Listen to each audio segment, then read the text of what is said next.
Hi there, this is Koiro with something as special as a new video.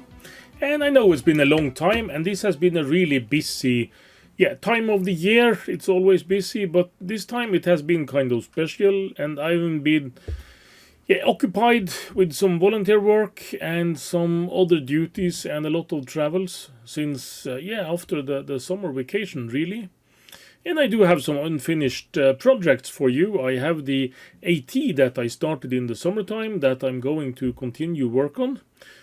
But that will come later, and maybe now up until Christmas I will get some more spare time to do this kind of things.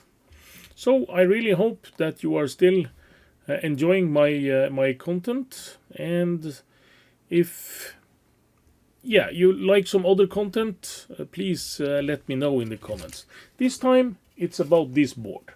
This board is something I got from Arctic Retro.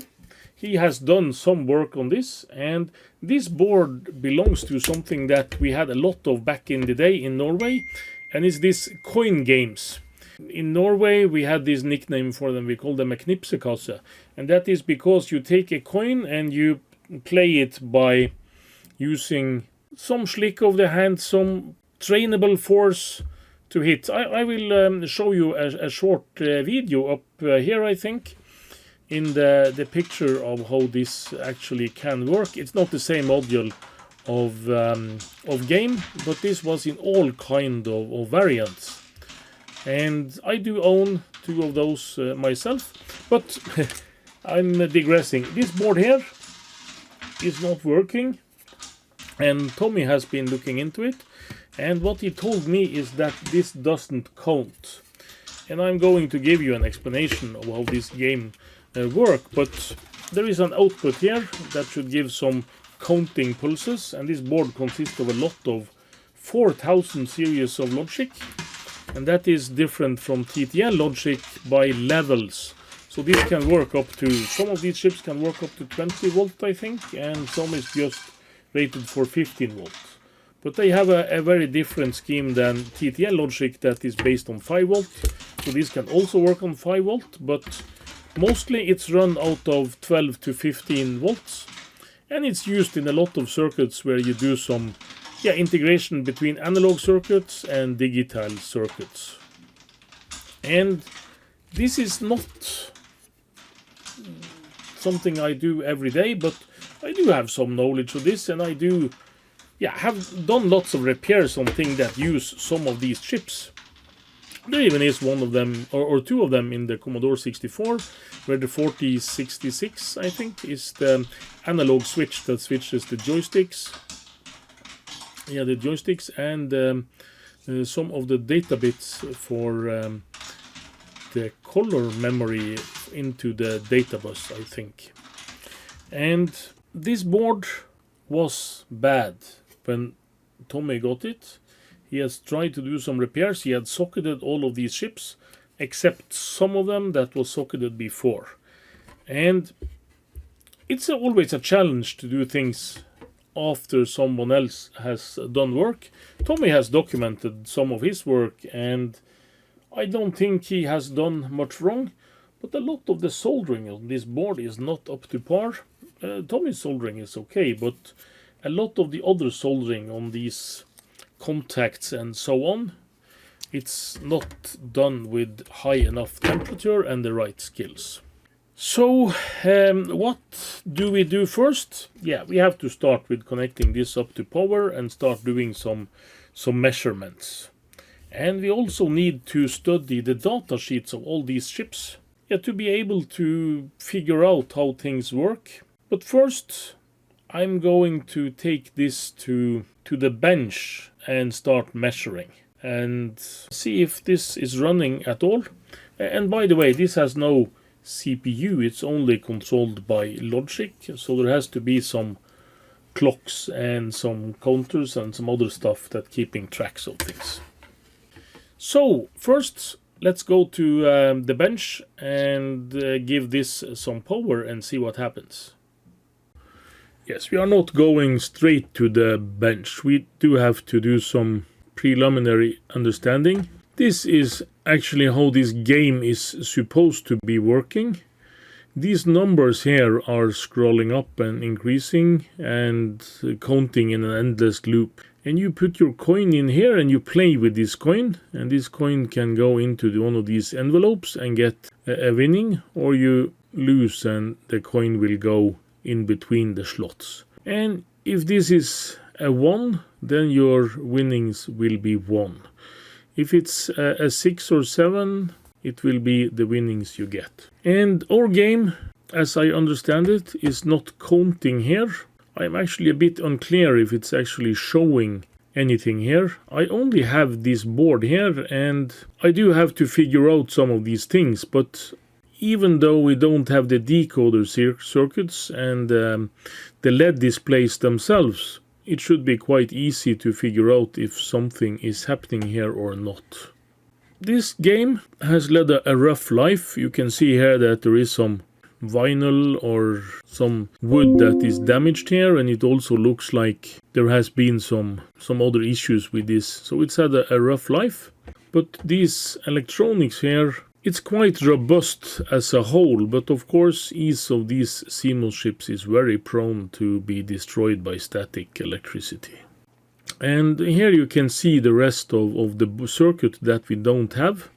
This is the displays that is showing here, and they have their own decoder chips here, but there are some kind of multiplexing going on because there are far too few interface connections here, and this could be established in of course different ways, but the most easy thing to do is have a shift register, ripple counter, something that selects each of these displays, and that you have one binary or BCD to 7-segment decoder that you actually shift to decode on these displays. And it's fairly low frequency, so that should be no problem. And you can see here you have some resistors to limit the power through here, and you do have some buffer chips because a C-Mos chip is not very good to light up old-fashioned LED. The modern LEDs that is more efficient, it actually would be able to light up. But this should be also visible in quite bright light, so these LEDs are probably driven quite high. And here is one other display, and this is the one that is placed up here, and it shows the last payout value. So if you get a winning on 1 here, it will show 1. If you get a 5, it will show 5. And there is no CPU, no crystal, only a lot of 4 XXX series of logic. And there is a lot of counters on this circuit. So we do need to hook up power, and we do need to start measuring to see if there is any sign of life at all on this card. So then let's go to the bench. Yes, and this is the board in real life, and my friend Tommy has done the socketing of most of these, but there are some sockets from bygone times where I think it's the white sockets that was there before, and I don't know the history. I don't know when this worked last. I don't even know if it worked after they have socketed these ICs. And worst of all, I don't know if all the ICs are in the correct positions. But what I think is wrong with this board, Tommy has noticed that there is no counting on the outputs, and there should be. And he has found some pulses somewhere, but the output is not coming to the counters. And as we established, there is a lot of ICs here, and very many of these are counters. There are actually, I think, 9 different counters here. But first, I'm going to do just some basic measurements to see that everything is working. And this is a logic board with 12 volt, and these ICs are very capable of handling that. But we also see here that there is a 24 volt connection and one 12 volt connection, and I do think that the rest of these also has some function, but this one is ground. But what are the other connections that are into this power line? I'm not really sure. Is there a power good connection or something? I do have to look into that. You can see here that this line that I don't know the connection to, and this line, this third pin, it's going here to this transistor, and the other one is going to this logic ICs. And these are not connected, but they are going to the power supply somehow.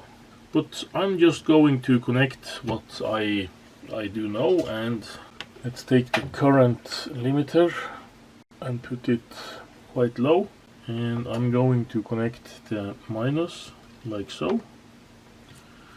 And here it states that it should be 12 volts on this. Nothing is lighting up as of yet.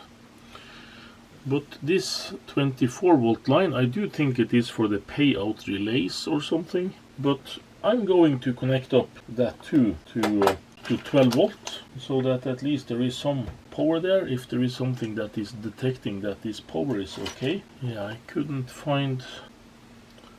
I actually lost my power connections here. I did have one more of these. This is a very bad one, but let's use it anyway. Yeah, this is not a very good one, but let's try it. It's kind of bad actually to being China quality, and I've kind of melted it in the end here. But let's connect it like so. And the other one to 12 volt. And nothing is lighting up. I should think that there should be some kind of action going on when you have connected the power. And it's only running about, yeah, 1 milliamp. But this is C-Mos IC, so I'm not suspecting it to run a lot of current, but I'm going to measure here and see if I got some juice into the circuit at all. I do think that, yeah, I will have to go through the data sheets for these, but I do think that they have the same. Yeah, it's 12 volt, 12.14. And these lines,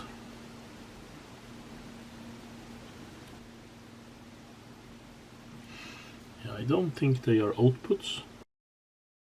This is test point 11. They have a lot of test points here, but as long as you don't have a manual, it's kind of moot.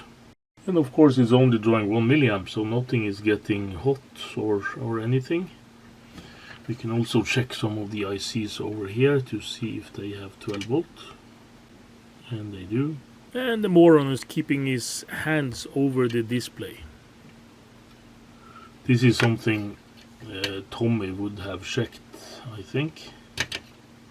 And also these switches here, they should control some of the counting actions here. I do think they limit where the counter is going, so they will be connected to the reset signals on this counter somehow.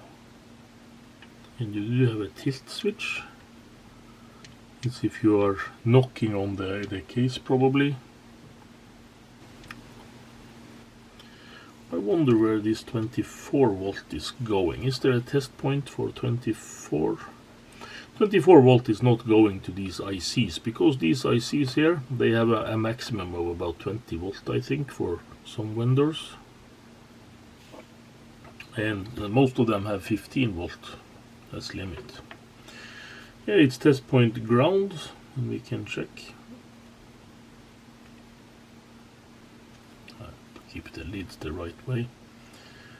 So this will be a ground point, and then I just can connect this to ground and keep it there.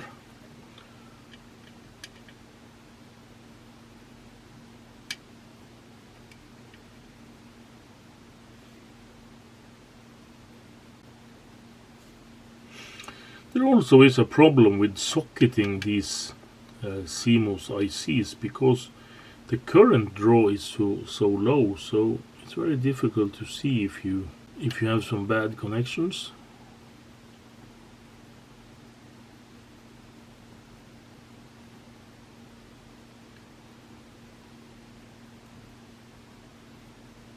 Here there must be some counting action. I do have this one. This is a very, very, very old logic probe. This is something that I actually bought when I was in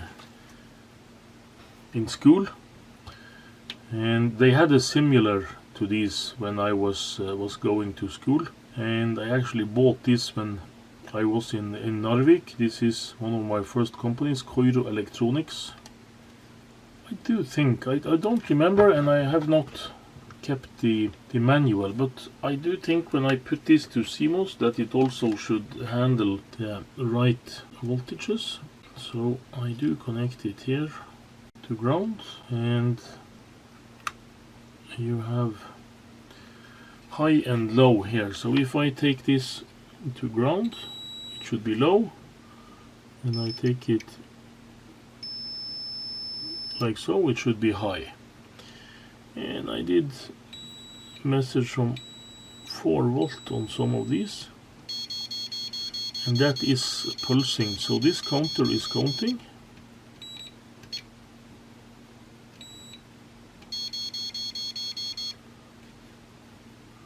So there is some action going on here. The 4516 is a counter, and I'm not sure what they have used for oscillator here. This is a shorter pulse.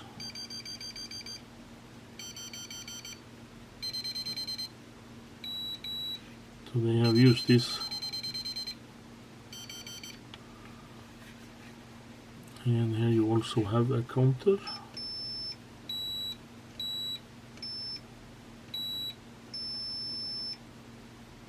This is not counting the same way as this was.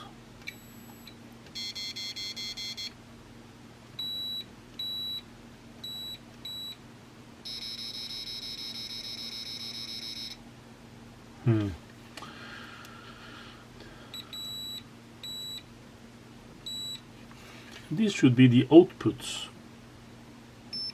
And here Tommy has provided me with the sheet. I have not done the proper preparations yet, I think.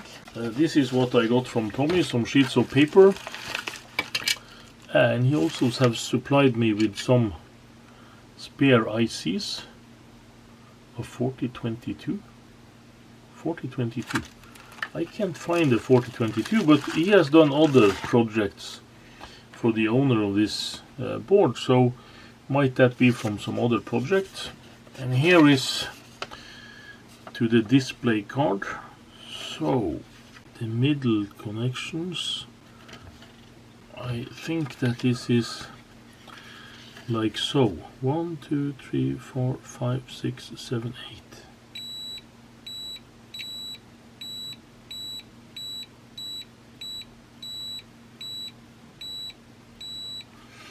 No outputs to these, so we have to find where these outputs is going.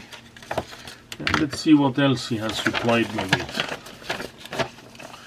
Yeah, here he has drawn something, the 4538. I do think that's a counter circuit or a flip-flop maybe. There are some cues, so it's probably a dual flip-flop. We have to look into the data sheets.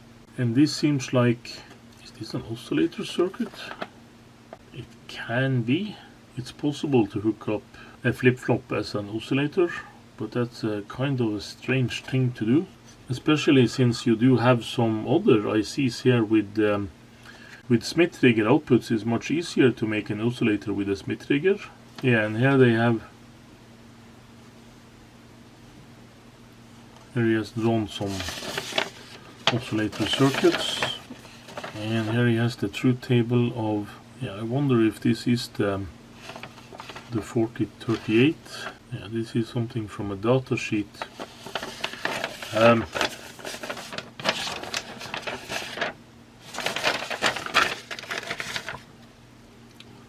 Yeah, I have to make up my mind myself what's going on here. So the first thing I need to do is to actually check what's going on. These counters here are connected, and for a reason. I will try to make up my mind and see how these should be connected to make these counters count.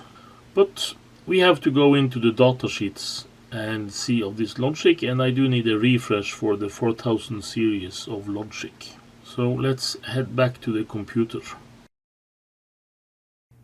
Yeah, we have to dig some deeper into the workings of the ICs on this board, and this is the different ICs that actually is used on this board. And yeah, what can I say? It's an assortment of ICs. Some of them are quite common, some are not. And I've collected all the data sheets here in these links, so I will be able to get through them. But to make it easier for myself, I'm taking each and every one of these data sheets and picked out the important pieces. But before we dig into the data sheets, I'm going to take some common facts and issues about the 4000 series of C-Mos logic. And as you can say, they are both 4.0. They have some 4.5 conventions. They have some 4 and 100 and 6 like this. So it's one other cipher. And also from some vendors, I know Motorola did this, they have this 4013, it can be named like so, 14013. And this is mostly if they are called MC in front, and that is the same circuit as the 4 cipher here. But let's get into some more detail. And the 4000 series of logic was introduced as a counterweight to the TTL logic. The TTL logic was drawing a lot of current, and it was limited to 5 volts. So this was introduced by RCA in 1969 to 72. I'm not sure, but I've seen documents that's as early as 68 on this, but I don't think they actually had any actual product by then. It was only introduced then. The B or buffered version, that is the one that has survived today, actually they have done some more buffering after this B series that have made them more stable. So that was introduced and it was revamped in 1975. And most producers of logic has some of the 4000 chips in their range. And they are chips from Texas Instruments, they are from RCA, they are from Toshiba, they are from Motorola, Signetics, Philips, of course, and probably some that I've forgotten. So a lot of different vendors of these back in the day, and some are still producing them today, but of course mostly in surface mounted variants. And these TC, CD, MC, HCM, it's a lot of different naming conventions for these, and you have to actually check that this is an actually 4000 series chip. And they can operate between 3 volt to 15 volt from most vendors. Actually, some are specifying them from 2.5 volt and 18 volts, or even some, I think it's Toshiba that have a lot of chips that is marked by 20 volt. And they have very, very low input currents if you are switching at a slow speed and low frequencies and you are not driving them as an analog circuit. You can use some of these chips as an analog circuit by supplying them with signals in the undefined area. So if you have a chip that is supplied with 10 volt, if you are taking your signal and basing it around 5 volt, it actually can work as an amplifier in some cases. A basic rule of thumb is that these are quite slow. 2 MHz at 5 volt and 6 MHz if you are driving them at 15 volt. And the higher voltage that was used by these chips means that you can supply them and use them in a lot of analog circuits and other circuits that have higher voltages. If you are driving relays and other stuff, you normally want to go above 5 volt. And as I said, some of them are even working at 20 volt. They have a lot more immunity to noise, and as I said, they are drawing a minimum of currents. And the high input impedance and EGFET, most technology means that they are very prone to be destroyed by static electricity. Back when I went to school and learned electronics, We was destroying a lot of 4000 series of chips just by handling them with our fingers. They are very, very likely to die if you handle old chips with your hands. Most modern chips actually have clamping diodes to short circuit the high currents. But all the old ones that you are desoldering from stuff from the 70s and 80s, I would not handle them without sufficient precautions against static electricity. And they are normally defined like this. About 70% of the supply voltage is high and below 30% of the supply voltage is low. Or some state this as VDD, the supply voltage, divided on 3, and high is 2 times the supply voltage divided by 3. It's about the same, of course.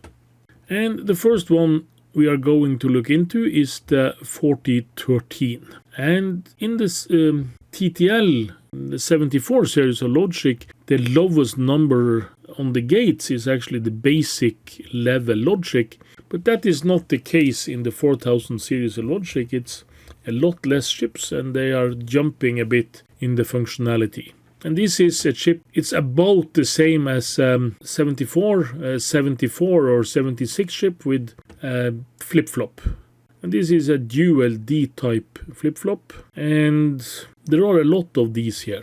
And of course flip-flops they can dampen or soften prel on switches, they can be used as counters, they can be used as shift registers, they can be used as memory chips. So they do have a lot of feature. In here it's you can see it's 4 of them, so it's a total of 8 flip-flops. We have yet to analyze what they actually are being used for. And you can see here they are triggered on the flanks. They are not level triggered, but they are triggered on the transition from low to high on the clock.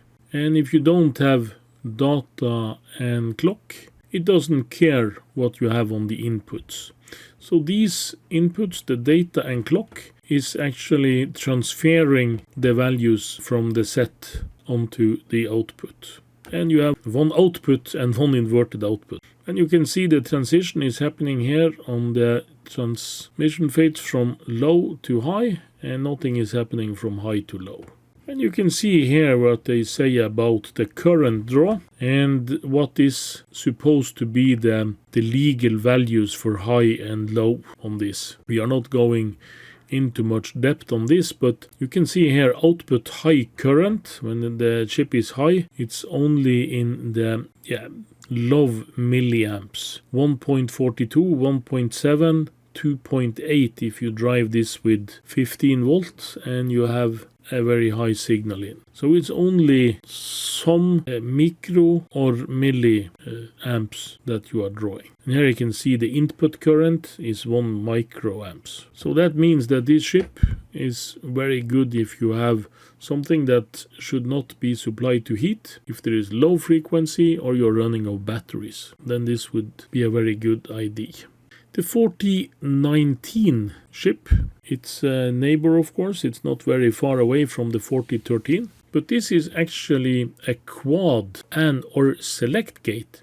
And this is controllable logic. It means that you have an AND gate / OR gate, and the control signals here decides if you are going to be an AND or an OR circuit. And that you have quad inputs is a bit of, it's not totally true, because you can see that the function table is not acting as a quad input AND or a OR gate, but it has 4 inputs. You can use a control signal and you can have more inputs for the logic. It's actually explained here in the datasheet in detail how this works. For our case, I do think it's important just to see how this is used. It's only one of these chips, so it would be quite easy to see what's happening on the inputs and the outputs on this. I would think that it's used to select if something is available in the output or not. In the TTL logic, we would have used the 3-state output for this, but that's not an option here. And you can see that the X here is stating don't care. It's not the same asterisk that it was on the other truth table. And everything here is flanked just by the levels. It's not level shifted on any way. And the 4024B, we have moved 5 chips up the range. And this is a ripple counter, binary counter, dividers, and you can even call it a shift register. And it's used to shift input pulses here to these outputs. And as it is a ripple counter, the input here will propagate to the outputs on here. So you can use this for making running lights or whatever you want. And you also have a reset here that is simultaneously reset all the output. So this can be used. We saw that we have displays that you need to choose which display is active or getting its value and stuff. And that will be a use case for this kind of counter. So if you are using this as ship selects on counters, you are going to shift what output is available on the bus. And it's only one of these, so it also will be quite easy to find out what's happening on the input and check the outputs and see where the outputs is going. So this is a good start to see what's happening. It's with the ships with a low ship count. The 4071, this is a more ordinary ship, and it's quite high in the numbers, but this is just a quad 2 input OR gate. And we have 3 of those here. And this is not Smith triggered or something else, but here you can see something interesting with the delays that you have. And this is why you can't run this on very high frequency, because these delays are quite severe if you are using this to transform signals, and you have to have tight timings. And if you add 4 of these gates, you actually can have an 80 nanosecond delay just in one chip, and that is quite much. And these OR gates can also be used, of course, to put together signals. If you have 4 counters and want to combine them on a bus, you can use these OR gates to simulate those 3 states or avoid quarrels on the bus. And we have 3 of those here, and these will also be quite interesting to see. And you can also see something strange, and this is a difference between the TTL logic, is that they actually have stated here the Boolean logic on the inputs. So you have K here, that is the output, is C plus D. So this plus this is K. So instead of calling these A and B and Y, as you normally do on TTL logic, they actually stated the logic function here on the pinout. And you can also see here, this is why it's called a B. They have buffers here on the input, and they have buffers on the output. So every one of these chips have some kind of buffering on the input and output, and that's why they call the B series. How this is connected, of course, depends on the logical function, but you always have some buffer before you move into the straight logic. And you also have the AND gate, and this is a triple input AND gate. And you do have some variations of this. You do have the 4081, that is these ones. And the 4081 is the dual input here. And the 73, that is these ones, they are triple input. And they are presented together in the same data sheet, and that is why I present them together here. So the 4073 and 4081, they are AND gates, but dual or triple input. And of course the pinout is of course different between these, but the rest of the characteristics is about the same. And of course one of the reasons that this logic is quite slow is that you do have this buffer. Each gate, like so, will make some delay in the circuit. And this is a NAND gate, so this is similar also to some of the TTL logic. You can see that it's actually rated for 20 volt, high volt rating. And this is NAND gate with Smith trigger functions, and that means that you can have set transition phases for when they switch to high and when they switch to low to make pulses with strange shapes onto square pulses. And they can also be used as astable multivibrator, or as you would say, an oscillator. And this will make square pulses like so. Normally you connect two of these together to have an inverted signal, but with better square waves than you will get on this. And you can also use this to debunch keys, to make short pulses even, so that they will have the same length. And that is what's called a monostable multivibrator.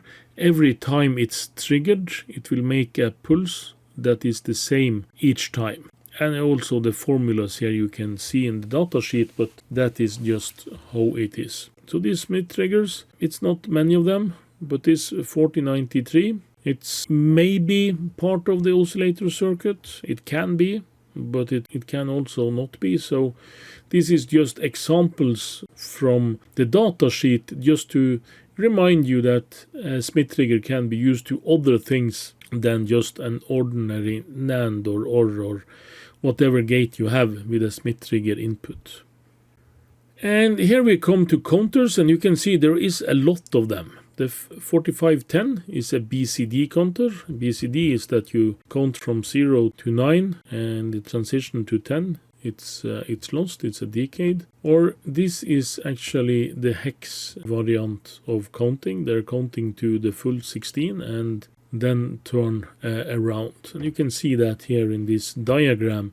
They are counting to the full 15, from 0 to 15, and before they start again. And the transition on the count up and count down is triggered by this flank here, rising flank. And you have up down as a control signal, and you have a reset, and you also have a preset to set the output to 1. So this is nothing special, it's nothing new, but this is a lot of the functionalities on this is these counters, and there actually are 8 of them. And these counters can be used as frequency dividers. They can be used to drive the displays that we have seen, that is doing the continuous counting to tell what value you will get on your winnings. So I don't think that these counters actually contains the fault, but as the fault is that is no counting happening, we have to look into the input and output signals here to see where they actually go. If these counters are being used to drive all these displays, they do have to have some serious multiplexing going on this bus. But of course, it's changing with very low frequency, so it's no problem to multiplex and demultiplex this to have as few wires as possible. And here is also a counter. This is a bit different counter. It's 2 counters in one chip, and it's a BCD counter that we said is counting from 1 to 9 before it turns to 0 again, as you can see here. And this chip actually contains 2 of them. So they are quite simple in their workings. And you have a clock A, and you have a clock B, and an enable B, enable A, reset B. So each of these sides is an insulated counter, like so. And you have the opposite counter here. So in total we have 10 counters so far on this circuit. And you can see this is also flank triggered. What is special is that you can use the enable to clock in the signals and increment the counter by this. And these counters is not like the one we had before that they also can count down. This is only able to count up. So this is the only sequence it can have. And as you can see up here, the clock is triggered on the high. Then you have the transaction. These, if you use the enable to clock in the signals, they are triggered on the negative flank or the trailing flank, and this is the leading flank. The 4538B is a strange beast. It's a monostable multivibrator that is, of course, kind of the opposite statement. If it's a monostable, it's kind of a triggering circuit that we have dealt with before here. It's that you trigger it once and it will make a pulse on the output that has a fixed length. But a multivibrator is the same as an oscillator where you have a continuous outputting pulse, and that's not the case here, I think. I'm not totally sure because this datasheet is not mentioning any such use of this. So I think it's a monostable device, and that means that you trigger it and it keeps a fixed output length. And this is a dual precision retriggerable, resettable. That means that you can trigger it and you can reset it. And it's two of these devices in here, and it's only one of them in the circuits. So this is the 4538B. And if you see here, the output enable is triggered on the rising flank, and the B input is triggered on the negative flank like it's shown here. And also, if this is on a negative flank and this is L, you have an output enable on this. And that means what is coming in is also going out. And you can see here, if we take this sheet here, you can see if this is low, it won't get anything on the output when it comes to pulse. When you have a rising edge on this one, you can see that you are triggering an output, and you have, of course, the inverse output down here, and they are, of course, following each other. And then you can see if this is low and you're getting a negative flank on this, then this is also triggering the output. And here you have a situation where you have some pulses and this is high, nothing is happening.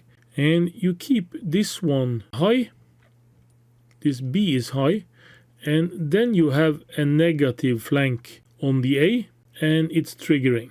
So you also have this signal here that it's called here CD. I'm not sure what it really means and why it's called a CD, but it clearly acts as a reset here, because if you trigger this one, you will immediately switch off the Q output, even though it was in the middle of a pulse that should have gone like this. And if you again keep this high and you have this one low and you get a pulse here, it will be kept high. And when this one is kept high here, you will see that you have this situation where you are triggering an output, but it will be kept high when there is no change. So if you have all these pulses here, they won't cause anything on the output. And you can see they have timed this to T1, T2, and T3.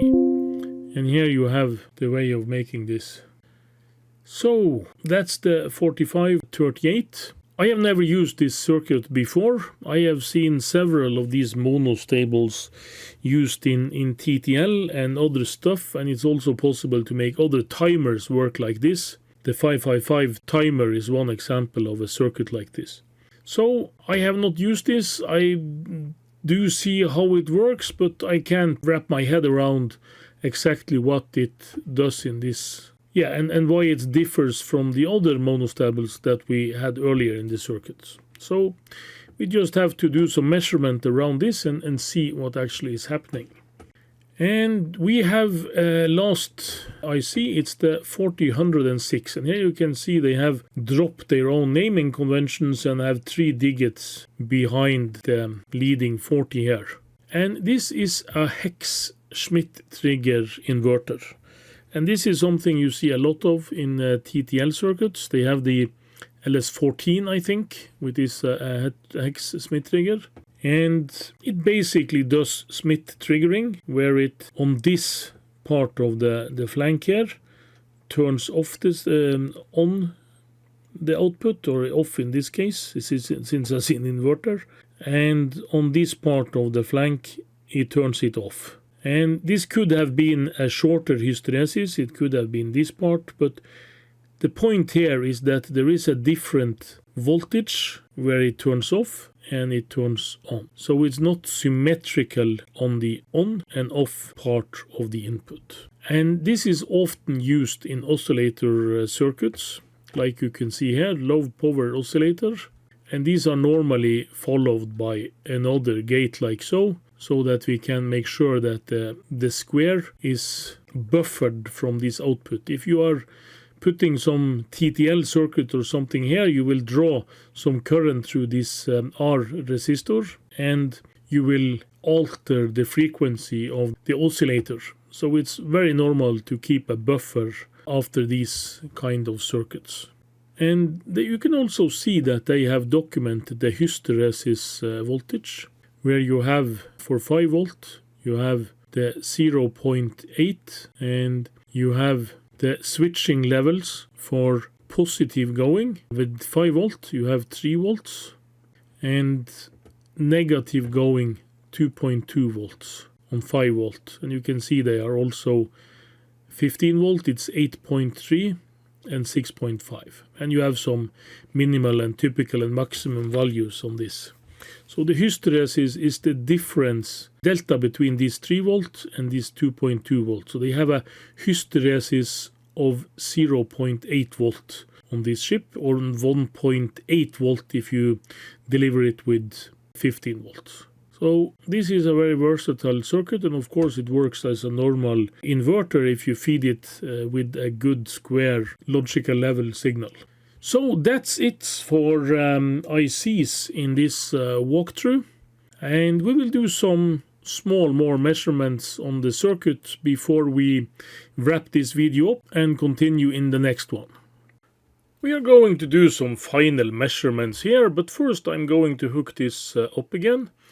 And I rewired my power supply. My power supply actually has a fixed 12 volt output that I can use for this, and then I can use the adjustable circuit to the 24 volt. And last, when I tested, I ran the 24 volt circuit also on 12 volt. I just connected them together. But this time I wanted to connect the 24 volt also. I do think that it's mostly going to some relays and stuff, but it can be some control signals and other stuff. And I'm going to hook up the logic analyzer, and this I hook up on the 12 volt circuit, of course. And I'm also going to test the voltages with the voltmeter to see how things are. I have adjusted the power limiter on the power supply quite low. This is the 12 volt, 11.7 is good enough, and this should be 24 volt, and it's hot. We actually have some chips that is quite hot here. I'm going to disconnect power and try with my temperature measurement tool here. It's an infrared thermometer. And you can see those chips was quite hot. The normal chips here is about 26, and here at 29, 45. And this is with the power off. They're not getting any hotter. And 26 is the chips that is just... and these are very hot. This is just marginally hot. But these two here, they are quite hot. And the hot chips is actually a 106, a 4006, and a 4510 16 counter chip. So quite strange, but could this be due to the power? Could it be something else? I'm not sure. So I'm going to take a pause from this. I'm going to take out these circuits to see if they actually are working, and I'm going to trace the 24 volt again to make sure that it's not connected in any way to these ICs directly. I do think it's just coupled to a LED, one diode, and some terminals that is going away, and this is the spade terminals. Yeah, we got to some nasty surprises there, but could this have been some kind of fault before? I really don't think so, because this board has actually been powered on a lot of times, both by me and by Tommy. But as I mentioned earlier, these 40 series of chips, when I was back in school and was taught this the first time, we was taught that we should never handle these chips whatsoever. We was never to touch the legs, even though if we have the proper grounding, because they was so sensible to static electrical charge.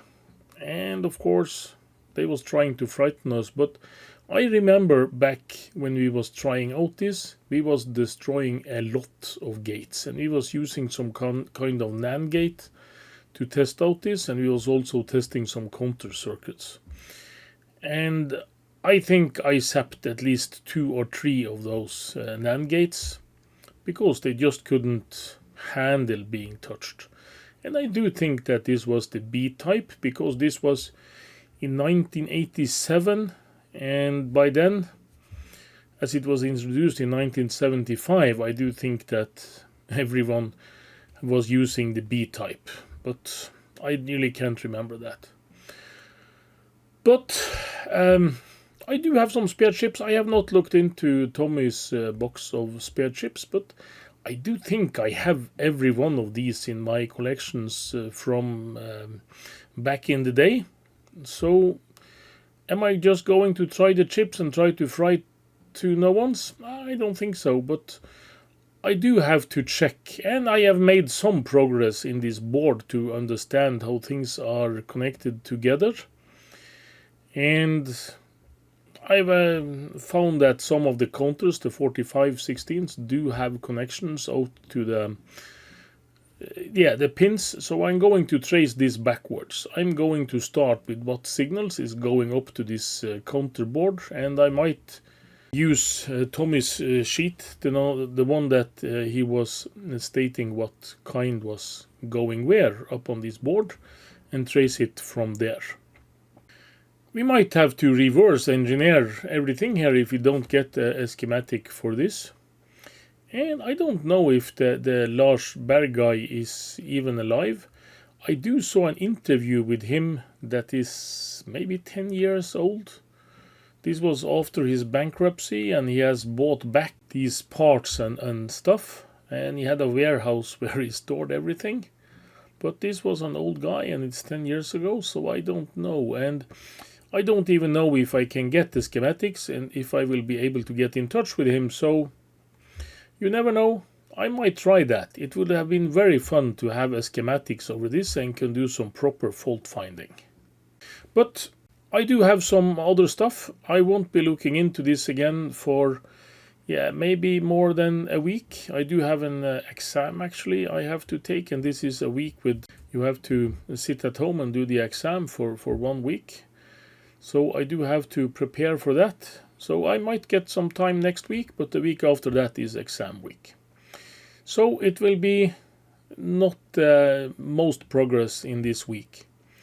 But hope you enjoyed the content. I'm certainly glad to be back, and hope to update with you some videos more often than I have done the last year. So until next time, see you.